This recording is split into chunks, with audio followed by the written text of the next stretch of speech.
Mark 9ஆம் அதிகாரம் 38 ஒரு 3 வசனம் படி. மார்க் 9ஆம் அதிகாரம். அப்பொழுது யோவான் அவரை நோக்கி, போதகரே, நம்மை பின்பற்றாதவன் ஒருவன் உமது நாமத்தினாலே பிசாசுகளை துரத்துகிறதை கண்டோம். அவன் நம்மை பின்பற்றாதவன் ஆனதால் அவனை தடுத்தோம் என்றான். அதற்கு இயேசு, அவனை தடுக்க வேண்டாம். என் நாமத்தினாலே அற்புதம் செய்கிறவன் எளிதாய் என்னை குறித்து தீங்கு சொல்ல மாட்டான். நமக்கு விரோதமாய் இராதவன் நமது பட்சத்தில் இருக்கிறான்.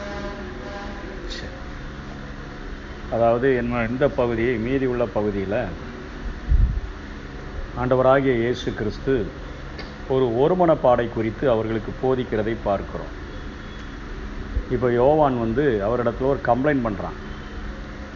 நம்மை பின்பற்றாத ஒருவன், நம்ம கூட உங்களை ஃபாலோ பண்ணி வராத ஒருவன் உங்கள் பேரை சொல்லி என்ன செய்கிறான்? பிசாசை துரத்தணும்.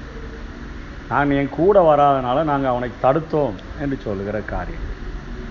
இன்னைக்கு இந்த உலகத்தில் உள்ள சபைகளில் நடக்கிற காரியங்கள் இது. இன்றைக்கு அநேக எண்ணங்கள் எப்படி இருக்குன்னா, எங்களுடைய தலைவர் மாத்திரம்தான் இந்த ஊழியத்தை செய்கிறதற்கு தகுதி உடையவர், எங்களுடைய குழுக்கள் மாத்திரம்தான் ஆண்டவரை பற்றி சொல்லுகிறதற்கு சரியான ஒரு காரியம், எங்களுடைய சபைகள் ஆங்காங்கே இருக்கிற சபைகள் மாத்திரம்தான் இந்த ஊழியத்தை செய்யணும், மற்றவெல்லாம் என்ன ஊழியத்தை செய்கிறான் அப்படிங்கிற எண்ணங்கள் இன்னைக்கு தலை தூக்கி நிற்கிறதுனால தான் அநேக பிரிவினைகளை நம்ம பார்க்கும்.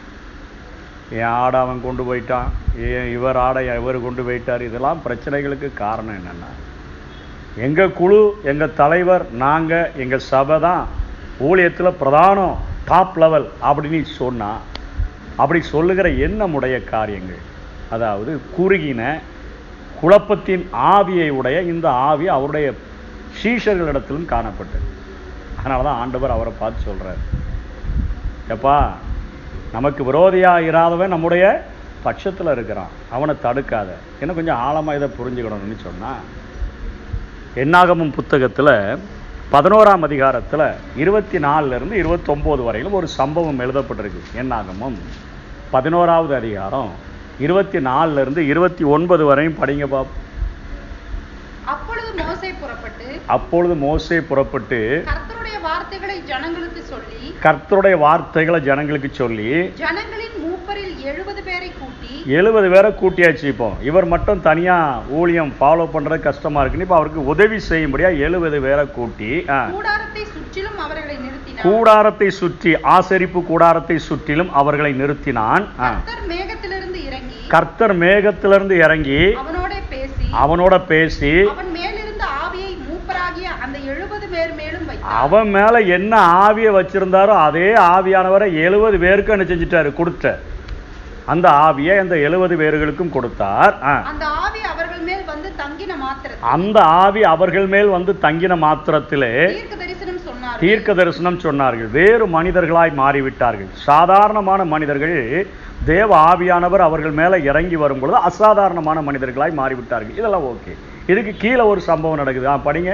சொல்லி பின்பு ஓய்ந்தார்கள். அப்போ 2 பேர் பாளையத்தில் அவங்க பேர் எழுதியிருக்கான்னு அவங்க வரல. பாளையத்தில் இருந்துட்டாங்க. ஆசரிப்பு கூடாரத்தை சுற்றி நிக்கிற அந்த இடத்துக்கு வரல. ஒருவன் பேர் எல்தாத், மேதாத். அவங்களும் பேர் பட்டியலில் எழுதி வச்சிருக்காங்க. பேர் வழியில பேர் பட்டியலில் அவங்களையும் சேர்த்து எழுதியிருக்கு, மூவ் பண்ணி எழுதியிருக்குது. கூடாரத்துக்கு போகல, பாளையத்தில் இருந்துட்டாங்க. நம்ம 30 பேர் எழுதியிருக்கிறார், நம்ம போகணுமா அப்படின்னு வீட்டில் இருந்துட்டாங்க. என்ன காரியத்துக்காக இருந்தார்களோ தெரியாது. பாளையம் என்பது அவர்கள் தங்கி இருக்கிற ஸ்தலத்திலே இருந்து விட்டார்கள். அவர்கள் மேலேயும் ஆவி வந்து தங்கி கூடாரத்தை சுற்றி நிற்கிற 70 மேலையும் இறங்கிருச்சு. வீட்டில் 2 பேர் புறப்பட்டே வரல. அவன் மேலேயும் ஆவியானவர் என்ன செஞ்சிட்டாரு? அதே மோசேயின் மேலே இருந்த ஆவியானவர் அவன் மேலே இறங்கிட்டார். கீழே படிங்க, தொடர்ந்து படிங்க. அவர்கள் மேலும் ஆவி வந்து தங்கினதினால் பாளையத்தில் தீர்க்க தரிசனம் சொன்னார்கள். அவங்க வீட்டுட்டே கிடந்து தீர்க்க தரிசனம் சொல்லுகிறார்கள். ஒரு பிள்ளையாண்டான் ஓடி வந்து மேதாத்தும் பாளையத்தில் தீர்க்க தரிசனம் சொல்லுகிறார்கள். நீங்கெல்லாம் இங்க எல்லாம் சொல்லி ஓஞ்சி கிடக்கி அங்க 2 பேர் இப்பதான் தீர்க்க தரிசனம் சொல்ல ஆரம்பிச்சிருக்கான்னு ஒருத்தன் வந்து ஓடி வந்து சொல்றான். பிள்ளையாண்டான் மோசேக்கு அறிவித்தான். உடனே மோசேயின் இடத்தில் உள்ள வாலிபரில் ஒருவனும் அவனுடைய ஊழியக்காரனும் குமாரனுமாகிய யோசுவா பிரதியுத்தரமாக யோசுவா பிரதியுத்தரமாக என் ஆண்டவனாகிய மோசேயே அவர்களை தடை பண்ண, ரெண்டு பேரும் பேச விடாதையும் தடை பண்ணும் என்றான். அதற்கு மோசே, நீ தலைவனுக்காக வைராக்கியம் காட்டுறியோ?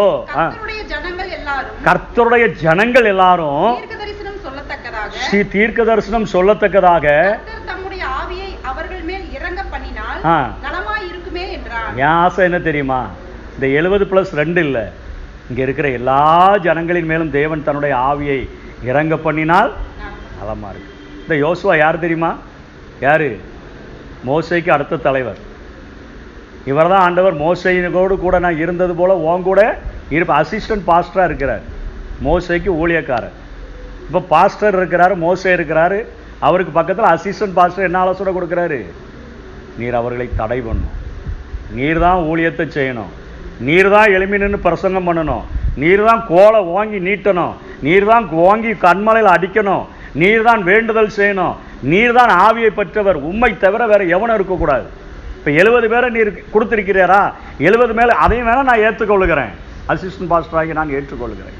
ஆனால் 2 பேர் வீட்டில் கடந்து தீர்க்க தரிசனம் சொல்கிறானே, அவனை நான் என்ன செய்ய மாட்டேன்? ஏற்றுக்கொள்ள மாட்டேன், அவனை தடை பண்ணும். மோசே என்ன சொல்கிறாரு பார்த்தீங்களா?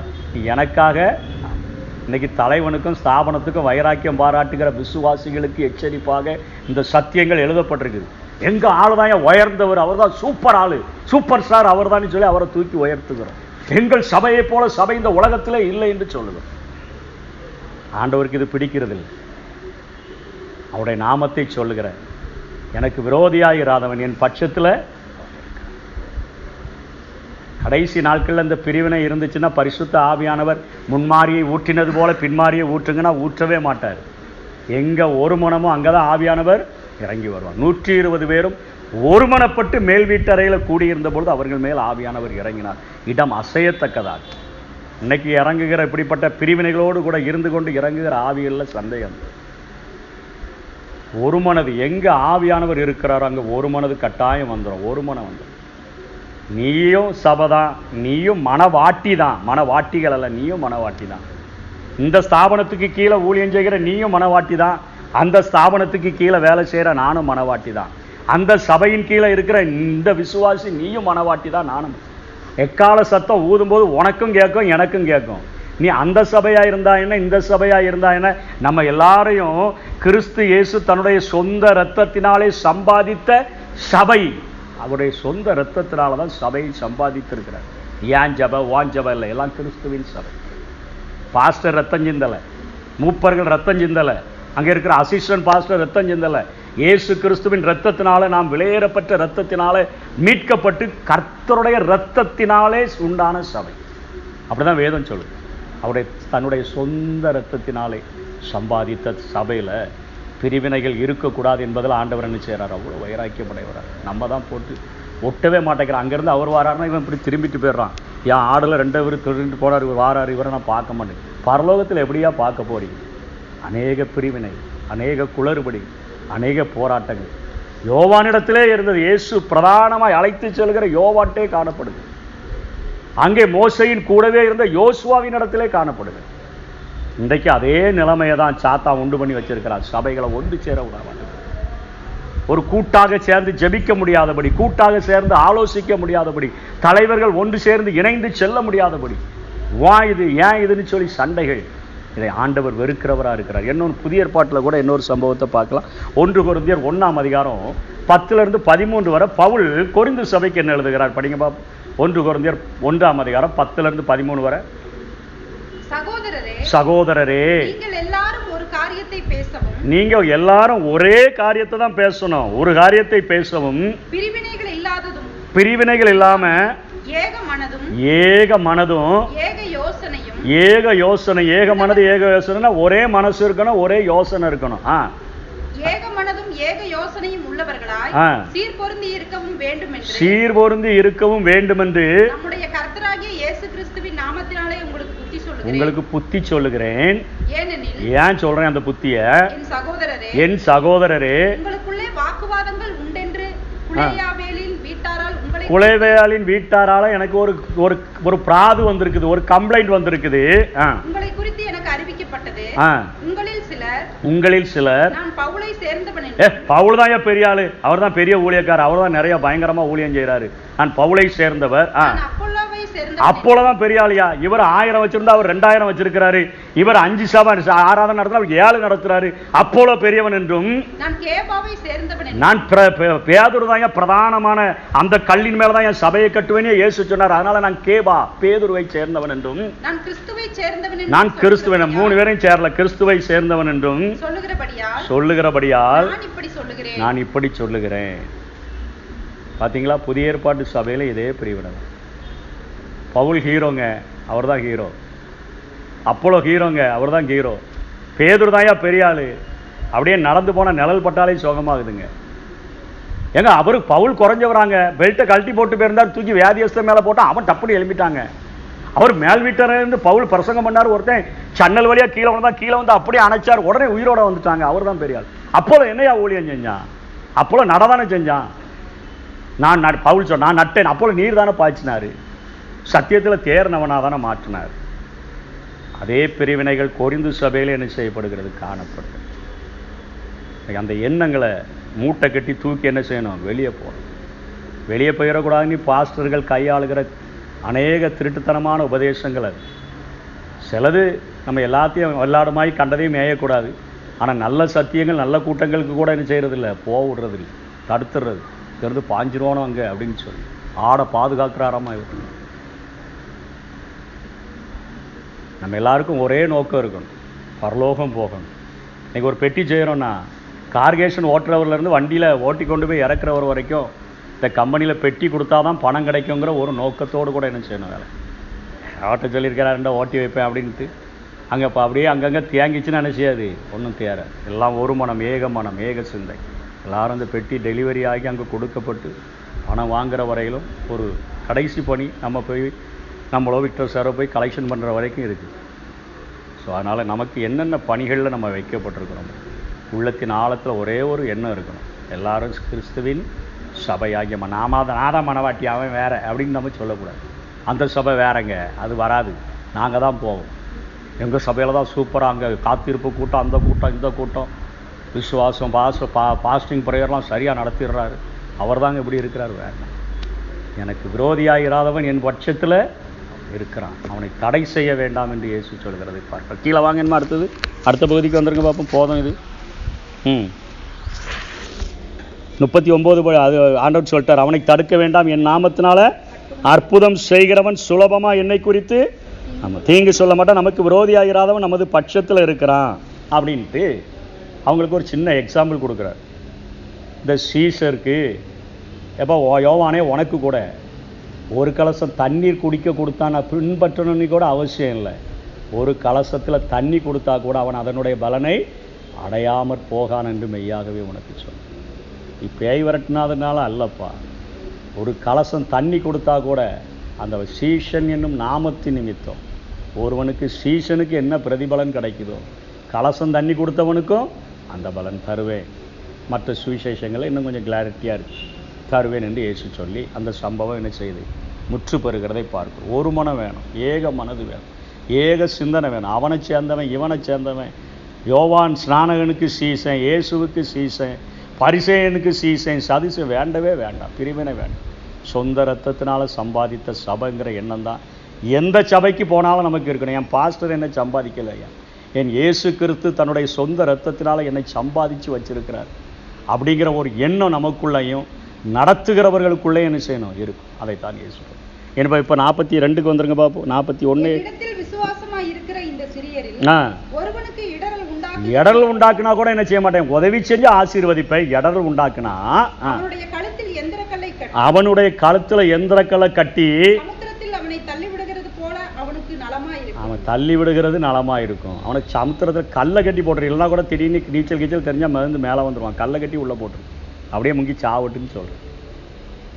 உனக்கு உதவி செஞ்சானா ஆசீர்வாதம், உனக்கு இடைஞ்சல் பண்ணானா அவனுக்கு உள்ள போட்டு. அதுக்கப்புறம் அதுக்கு இடையில உள்ள சம்பவம் நம்ம பார்த்துருக்குறோம், அதை சுருக்கமாக சொல்கிறேன்.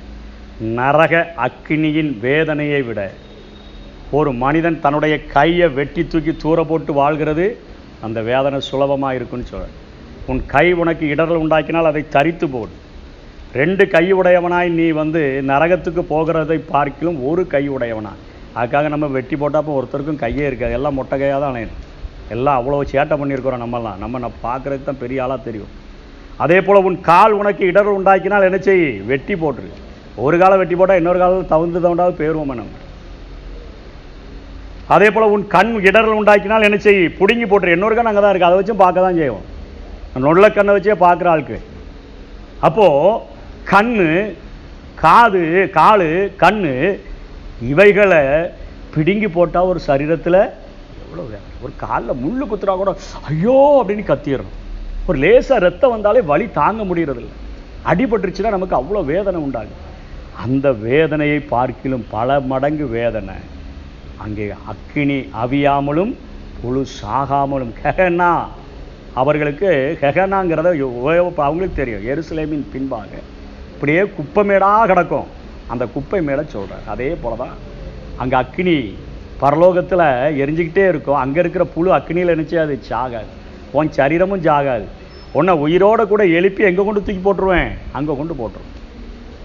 நீ கையை இழக்கிற வேதனையை விட, காலில் இழக்கிற வேதனையை விட, கண்ணை இழக்கிற வேதனையை விட பல கோடி மடங்கு அந்த வேதனை மிகவும் பெரியதாக இருக்கும் என்கிற கருத்தை ரெண்டாவதாக அவர்களுக்கு என்ன செய்கிறாரு, எடுத்து சொல்லுகிறது. அதனால் பரலோக ராஜ்யம் போகிறதுக்கு என்ன செய்யப்பா, பிரயாசப்படுற. அவனை தடுத்துறட்டா, இவனை தடுத்துறட்டா, அவனை நிறுத்திரட்டா, இவனை நிறுத்திரட்டா, அவன் அதை செய்கிறான், இவன். உன்னை ஆண்டவர் நியாய தீர்ப்பு செய்கிறதுக்கு அழைக்கல, உன்னை சாட்சியாக அழைத்திருக்கிறார். நீங்கள் உலகமெங்கும் போய் சகல ஜாதிகளையும் சீஷராக்கி பிதா குமாரன் பரிசுத்த ஆவி நாமத்தினால அவர்களுக்கு ஞான ஸ்நானம் கொடு. சாட்சி சாட்சி சொல்லுபடியா என் வாழ்க்கை மற்றவர்களுக்கு சாட்சியாக மாறட்டும் ஆண்டவரேன்னு சொல்லி தான் இந்த உலகத்தில் வாழும்படியாக. நம்ம நியாய தீர்ப்பு அழகாச்சு, அவன் சரியில்லை, இவன் சரியில்லை, அவன் சரியில்லை, எப்போ பேசுகிறாலும் இதே இவைகளை ஆண்டவர் வெறுக்கிற ஒரு ஆண்டவராக. லேசாக ஊரில் எடுக்குன்னு இப்படி சொரிஞ்சானா என்ன செய்ய ஆரம்பிச்சிடும், சொரிஞ்சிக்கிட்டே இருக்கணும், அப்புறம் ரத்தம் வந்துடும். இதை தான் நம்ம செஞ்சுக்கிட்டு இருக்கோம். அது வேண்டான்னு ஆண்டவர் சொல்கிறோம். சரி, அதுக்கு கீழே உள்ளது 48, 9, 50 மட்டும் படிங்க. சின்ன ஒரு 5 நிமிஷம் படிச்சு. அங்கே அவர்கள் புழு சாவாமலும் அக்கினி அவியாமலும் இருக்கும். எந்த பலியும் உப்பினால் உப்பிடப்படுவது போல, எந்த பலியும் உப்பினால் உப்பிடப்படுவது போல எந்த மனுஷனும் அக்கினியினால் உப்பிடப்படுவான், எந்த மனுஷனும் அக்கினியினால் உப்பிடப்படுவான். என்னையா இது புதுசா இருக்கு? இப்போ நமக்கு ஒரு அழகான பழமொழி எழுதியிருக்கிறாங்க, உப்பில்லாத பண்டம் குப்பையிலே. உப்பு போடாமல் என்ன செய்யறதில்ல, சாப்பிட முடியறதில்லை. உப்பு கம்மியாக இருந்தால் கூட சி அப்படிங்க. இப்போ சில நேரம் உப்பு வியாதிலாம் வந்துட்டுனா உப்பு போடாமல் சாப்பிட சொன்னால் எப்படி இருக்கும், நரக வேதனையாக இருக்கும். பேசாமல் சாப்பிடணுமா வேண்டாமான்னு. உப்பில்லாத பண்டம் குப்பை. ஆண்டவருக்கு செலுத்தப்படுகிற தகன பலியிலையும் உப்பு சேர்க்காமல் ஆண்டவர் என்ன செய்யறதில்ல, அதை பலி செலுத்த விடுகிறதில்ல. லேவியராகமம் ஒரு வசனம் மட்டும் படிச்சிடலாமே. 2ஆம் அதிகாரம் 13 படிங்க பாப்போம். லேவியராகமம் 2ஆம் அதிகாரம் 13 படிங்க. அவன் மறுநாளிலும் வெளியே போன போது, லேவியராகமம் 2:13 அப்படியா, மாற்றி எழுதிட்ட நாட்டு இருக்க.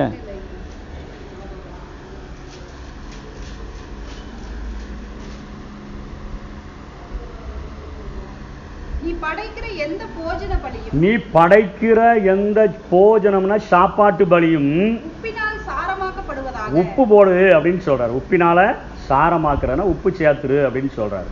உன் தேவனுடைய உடன்படிக்கையின் உப்பை, உன் தேவனுடைய உடன்படிக்கையின் உப்பை உன் போஜன பலியிலே குறைய விடாம நீ படைப்பது எல்லாவற்றோடும் உப்பையும் படைப்பாயாக. நீ படைக்கிற எல்லாவற்றையோட என்னதை படைங்க, உப்பை படைங்க.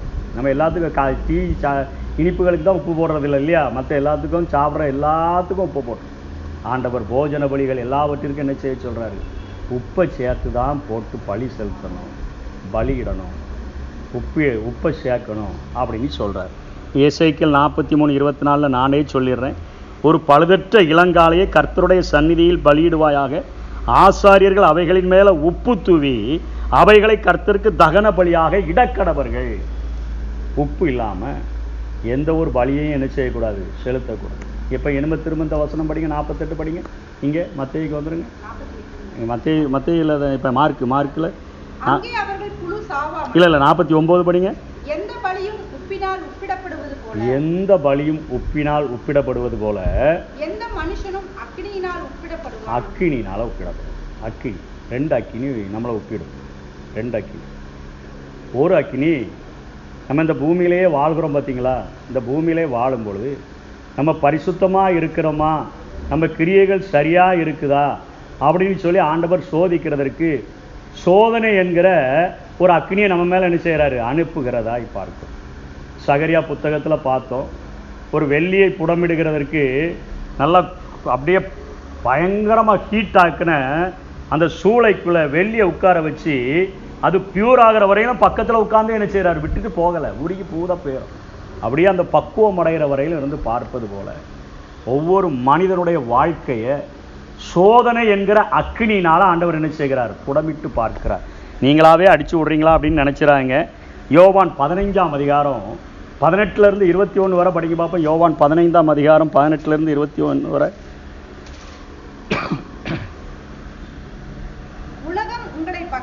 உலகம் உங்களை பகைத்தால் அது உங்களை பகைக்கிறதற்கு முன்னமே என்னை பகைத்ததென்று அறியுங்கள். நீங்க உலகத்தாராய் இருந்தா உலகம் தன்னுடையவைகளை சிநேகித்திருக்கும். நீங்கள் உலகத்தாராய் இராதபடியினாலும் நான் உங்களை உலகத்திலிருந்து தெரிந்து கொண்டபடியினாலும் உலகம் உங்களை பகைக்கிறது. நான் உங்களுக்கு சொன்ன வார்த்தையை நினைத்துக் கொள்ளுங்கள். அவர்கள் என்னை துன்பப்படுத்தினது உண்டானால் உங்களையும் துன்பப்படுத்துவார்கள். இந்த துன்பத்துக்கு பேர் தான் என்னது? அக்கினி. அழிந்து போகிற பொன், பேதுரு அழகா சொல்லுவார், அதெல்லாம் படித்த நேரம். அழிந்து போகிற பொன் அக்கினினாலே சோதிக்கப்படும், அதே போல உங்கள் விசுவாசமும் அக்கினினால சோதிக்கப்படும். யோபு சொல்லும்போது சொல்வார், நீர் என்னை புடமிட்ட பின் சுத்த பொன்னாக விளங்குவேன். சுத்த பொன்னாக விளங்கு. அப்போ இந்த பூமியில் பலிகள் செலுத்தப்படும் பொழுது உப்பிடப்படுவது போல ஒரு மனிதன் உயிரோடு வாழும் பொழுது அவன் தேவனுக்காக வாழ்கிறேன் என்று சொல்லி வந்தான்னா அவன் உலகத்தாராக இராததுனால உலகம் அவனை பகைச்சி அவனை அநேக துன்பங்களை, அநேக துக்கங்களை, அநேக வேதனைகளை, பாடுகள், ஒரு நிமிஷம் அவனை நிம்மதியாக இருக்கக்கூடாது. எதையாவது சொல்லி சொல்லி சொல்லி சொல்லி அவனை துன்புறுத்தி கொண்டே இருக்கும். அவைகள் எதற்கு அடையாளம்னா நம்முடைய வாழ்க்கையை அந்த அக்கினினால் ஆண்டவர் என்ன செய்கிறாரு? பரிசோதி ரிசல்ட் பார்க்குறாரு. எப்படி ரியாக்ஷன் இருக்குது? சுயம் செத்துருக்கா, சுயம் எலும்புதா? செத்துட்டேங்கிறானா, சுயத்தை கேடான், கல்வாரி சிலுவையில் கிறிஸ்துவோடு கூட அறையப்பட்டேங்கிறானா, அப்பப்போ கையை காலை எடுத்துகிட்டு கீழே இறங்கிடுறானான்னு பார்க்குறேன். அதுக்காக நம்முடைய அவரை போல அவருடைய அடிச்சுவடுகளை பின்பற்றும் பொழுது, அவர் பாடுபடும் பொழுது பயமுறுத்தலை, வையப்படும் பொழுது பதில் வயம், பார்த்துக்கிட வேண்டாம் அப்படின்னு யாரையும் சொல்லவே இல்லை. நியாயமாய் தீர்ப்பு செய்கிறவருக்கு தன்னை ஒப்புவித்தார் என்று பார்க்கும். அதனால் உயிரோடு இருக்கிறவனுக்கும் ஒரு அக்கினி சோதனை இருக்குது. செத்த பிறகு அதை தான் இங்கே சொல்கிறார். எங்கே தூக்கி கொண்டு போட்டுறாரு? நரக. நித்திய காலமான சோதனை. இங்கேயாவது கொஞ்ச நாள் சோதிச்சுட்டு ஓகேன்னா விட்டுருவார். யோபுவினுடைய முன்னிலைமையை பார்க்கல, அவனுடைய பின்னிலைமையை ரெட்டிப்பாய் ஆசீர்வதித்தாருன்னு ஆசீர்வதிச்சிருவார். இல்லைன்னா பாவுலமாயாவது சொல்லுவார், நான் நல்ல போராட்டத்தை போராடினேன், ஓட்டத்தை முடித்தேன், விசுவாசத்தை காத்து கொண்டேன், இது முதல் நீதியின் கிரீடம் எனக்காக வைக்கப்பட்டிருக்கு, நான் அங்கே போகிறேன்னு போயிடுவார். அதான் ஸ்டேவான மாதிரி என் ஆவி என்னுடைய கரங்களில் ஒப்புவிக்கிறேன், வந்துடுறப்பா உங்கள்கிட்ட வந்துடுறேன், இந்த பூமியின் வேதனையை விட்டுட்டு வந்தேன், அதோடு முடிஞ்சிடும். ஆனால் ரெண்டாவது நம்ம மேலே ஒரு அக்கினியை இறக்குறாரு பாருங்க, அது எங்கே இறங்கிடுது? நரகத்தில் தூக்கி போட்டார் தான் இறங்கி. அங்கே அந்த அக்கினியில் புழு சாகாது, அக்கினி அவியாதுன்னா அணைஞ்சு போகாதுன்னு அர்த்தம். நித்திய காலமா? ஐயோ ஐயோ ஐயோ, சாத்தானம் கூட கிடந்து கத்துவான், ஐயோ ஐயோ ஐயோ ஐயோ, நம்மளும் கிடந்து கத்தணும். புழுவாவது செத்துட்டான்னு பார்த்தா புழுவும் ஜாவும். அது வேற அப்பப்போ நம்ம இந்த வெந்த புண்ணில் வேல் பாய்ச்ச மாதிரி அது வேற அந்த எரிஞ்சிட்டு கிடக்கிற நம்ம சரீரத்தை வேற அப்பப்போ கடிச்சு விடும். அந்த வேதனைக்காக தான் சொல்கிறார், உன் கை உனக்கு இடராக்கி நான் வெட்டி போட்டுரு, கால் இடராக்கி நான் வெட்டி போட்டுரு, கண் வெட்டி போட்டுரு. அந்த அக்கினியில் நீ உன் வாழ்க்கையில் உப்பு எப்படி தகனிக்கப்படும்படியாக பலி செலுத்துகிறதற்கு உப்பை பலியோடு சேர்க்கிறாங்க, அதே போல் ஒரு மனுஷனுடைய வாழ்க்கையில் அக்கினி என்பது புடமிட்டு தான் ஆகும். நான் பரிசுத்தமாக வந்துட்டேன், எனக்கு சோதனை இல்லைன்னு சொல்லவே முடியாது. ஆண்டவருக்காய் வாழ வந்துட்டேன்னா அவனுக்கும் ஒரு புடமிடுதல் இந்த பூமியில் இருக்குது. பொன்னா விளங்க பண்ணும்படியாக நம்முடைய வாழ்க்கையில் இருக்கிற களிம்புகளை நீக்கி நம்மை நீதிபுரம் சத்திய நகரம் நம்மை மாற்றும்படியாக நம்மை புடமிடுகிற ஒரு அக்கினியும் இருக்குது. அதுக்கு விட்டு கொடுத்தா தப்பிச்சிருவோம். அதெல்லாம் எங்களுக்கு வேண்டாங்க, நாங்கள் உலகத்தை நல்லா அனுபவிக்க பிறந்திருக்கிறோன்னு பார்த்தோன்னு சொன்னால் நித்திய காலமான ஒரு அழிவு அந்த சரீரத்தை என்ன செய்யும்? புடமிடும். 2 விதமான அக்கினியானது நிச்சயமாக புடமிடும் சொல்லி கடைசி வசனம் படிங்க, ஜெபம் பண்ணி முடிச்சிடும். உப்பு நல்லதுதான். உப்பு சாரமற்று போனால் அதற்கு எதினாலே சாரம்? இது எதுக்கு சொல்றாங்கன்னா, உப்பு சாரமற்று போனால் ஏன் சாரமாக்கப்படும்னா, ஒரு உப்புள்ள வாழ்க்கையை நம்ம வாழும்படியா சொல்கிறேன். உப்பு எல்லாருக்கும் யூஸ் ஆகுதா? உப்பு குழம்புக்குள்ளே போடுறீல்ல, அதுக்கப்புறம் உங்கள் வீட்டுக்காரர் அதில் போட்ட உப்பில் ஒரு உப்பை எடுத்தான்னு சொல்லி கேட்டாருன்னு எடுத்து கொடுக்க முடியுமா? தன்னையே மாய்த்து தன்னுடைய சுவையை சாப்பிடுகிற எல்லாருக்கும் என்ன செய்யுது? யோவான் எரிந்து பிரகாசிக்கிற விளக்காயிரம். நம்மை அழித்து ஒரு மெழுகுவர்த்தி எப்படி தன்னை அழித்தாலும் அப்படியே அழித்து கொண்டே அது என்ன செய்யுது? பிரகாசத்தை தன்னை கொளுத்தினவனுக்கு கொடுத்துட்டு. அதே போல தான் ஆண்டவருடைய பிள்ளைகள் மற்றவர்களுக்கு பிரயோஜனம் உள்ளவர்களாக, பயனுள்ளவர்களாக, உதவி செய்கிறவர்களாக என்ன செய்யணும்? வாழ. அப்படி இல்லைன்னா நீ எதுக்கு வாழ்ந்து வெளியே கொட்டப்படுறதுக்கும் மனுஷனை போட்டு மிதிக்கிறதுக்கும் போதும். கிறிஸ்தவனி பேரை வச்சு போட்டு ஏன் இப்படி வாழ்கிற? ஒரு பைசாவுக்கு பிரயோஜனம் இல்லாமல் ஏன் வாழ்கிறான்னு ஒருத்தன் கேட்டு விடாதபடி மற்றவர்களுக்கு பிரயோஜனம் உள்ள வாழ்க்கை நாம் வாழ வேண்டும் என்று சொல்கிறார். சமாதானம் உள்ளவர்களாய் இருங்கள். எல்லாத்தையும் கூடுமானால் எல்லாரோடும் சமாதானம் ஓயாமல் சண்டை போட்டே கிடக்காது. சமாதானம் இருப்பதற்கு கற்றுக்கொள் என்று இந்த சுவிசேஷத்தின் இந்த அதிகாரத்தை மார்க் என்ன செய்கிறார்? இயேசுவின் போதனையோடு கூட முடிக்கிறார்.